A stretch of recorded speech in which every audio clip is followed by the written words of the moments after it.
Did you know that stiff hips are no bueno for your back? Alas, it's true. Tight hips joints create a mechanical strain on your spine, which impacts how your whole body moves. So how about we take the next 9 minutes to create a bit of space in those hips right now so you can literally move your way into a much more feel-good day. Here we go. We're jumping right into it with a reverse lunge with a little bit of a twist. We're gonna interlace our fingers behind our back, and when we step back with that one leg, we're going to squeeze the glute on that back leg. Squeeze the glute to open up the muscles through the front of those hips. And we're going to pull the hands away from the body, opening up through the chest, opening up through that entire front body, creating length all the way from the knee, all the way to the top of the shoulders. Feeling that stretch all the way down, even through into the arms. Just opening up the fascia through the entire front body that runs through the front of those hips, alternating sides.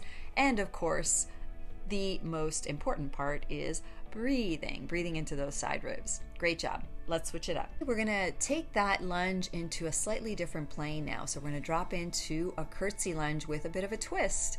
So we're dropping down and across with that back leg, opening up the front of the hip by squeezing the glute. And then we are twisting around, so I'm looking down at my heel behind me as I've clasped my arms, and it's a little bit like a tug of war.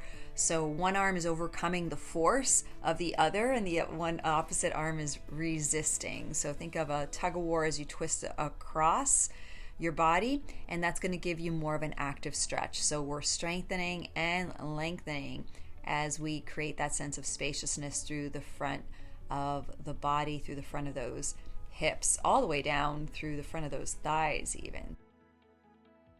So we've switched up sides. Same thing.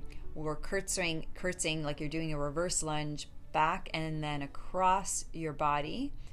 And then we're going to take that upper body and twist it around. Now, if you don't want to twist it around because of balance, you don't have to twist the torso. You can keep the torso facing forward. I like to twist to give myself a little bit of extra stretch, opening up and lengthening that fascia through the front body. And again, I've added the extra resistance through the arms, through the upper body. So I'm tug-of-warring myself around. So I'm resisting myself as I'm pulling that arm, just to create a little bit more of an active stretch, lengthening and strengthening so that you feel even more awesome.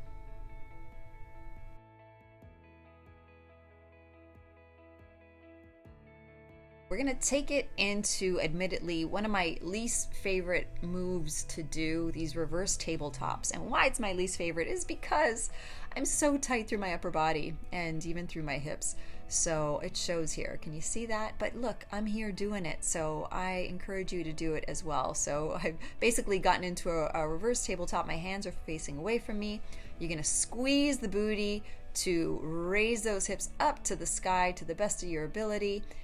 Opening up that chest to the best of your ability, and then we're going to march, because marching is awesome. It also creates a little bit of stability through the hips, through the knees, through the ankles. You have to balance here and squeeze. The more you squeeze the butt, I find for me, the easier it is to stabilize when I lift that one leg off the ground. So adding in a little bit of a crunch, just, because we want to make those abs happy too. Why not?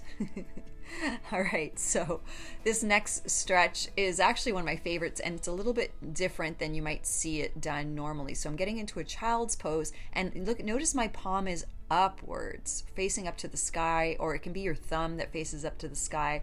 And then I'm pressing down in that arm. I'm keeping the elbow straight, and I'm pressing into the floor as I press my body back and away from that hand, creating as much space as I can from the fingertips all the way to my tailbone, opening up through the lats, which actually connect all the way down to your pelvis. So we're creating length through that entire side body as we are lengthening and strengthening, activating those lats as we are stretching them. And remembering that the body is not compartmentalized. The body works as a unit. So as we open up through the back muscles, it is directly impacting our hips as well. So as we've switched over to the other side, just keep that in mind and just notice how as you're pressing the back of that forearm into the earth, notice where else you feel that. Like where in your side body, where in your back, where in your hips are you feeling that stretch? Remembering we're not just in a passive stretch here, we're pressing that arm into the earth. Press it in as you pull back and down with the hips, and just feeling the entire length, the whole connection of the muscles working together, as well as the entire sheath of fascia and all the different systems, how they all connect to one another. So what you're doing in terms of good for your upper body, you are doing and good for your lower body as well. We're going to go a little bit more directly into the hips here, and so we're going to get into a seated side straddle, and we are going to rotate that entire leg. So activate that leg by straightening out that knee by activating the quad, and let's bring the toes to your face, and we're going to internally rotate that entire femur through your hip. And then you notice me also starting to twist through my hips as well, and I'm pressing that leg. I'm not just rotating, I'm pressing the leg so that my adductors, my inner thigh muscles,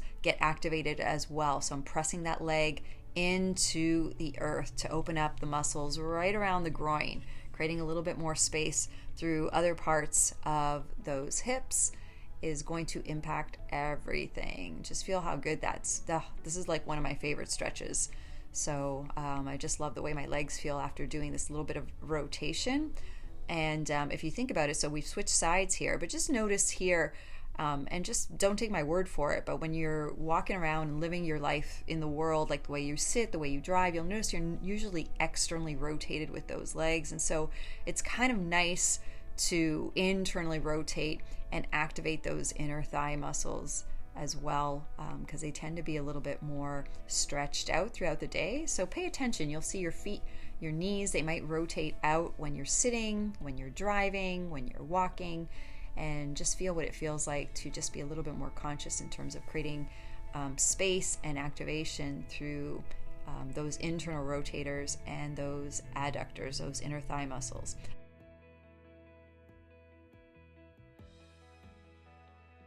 We're going to finish this baby off with a wide, deep squat and hamstring opener combo. So turning those feet out, the knees out slightly, and making sure the weight is evenly distributed between both of the feet. I have my arms out for counterbalance because I tend to be a little bit tight through this movement, and using those arms as counterweight definitely helps me from ending up on my butt.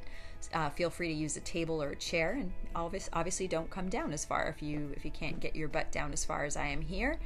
And then opening up the back of those legs, opening up those hamstrings by squeezing the quads when I come up, and I'm lengthening through the torso. You're going to see me doing a little bit of a torquey action here, and I'm just feeling into my right hip, my left hip as I'm in the squat position, and when I'm in that hamstring stretch, just feeling in, exploring my body, feeling what it feels like today. And that's it. Cyber high five to you. Thank you so much for being my movement buddy. I hope you're feeling awesome.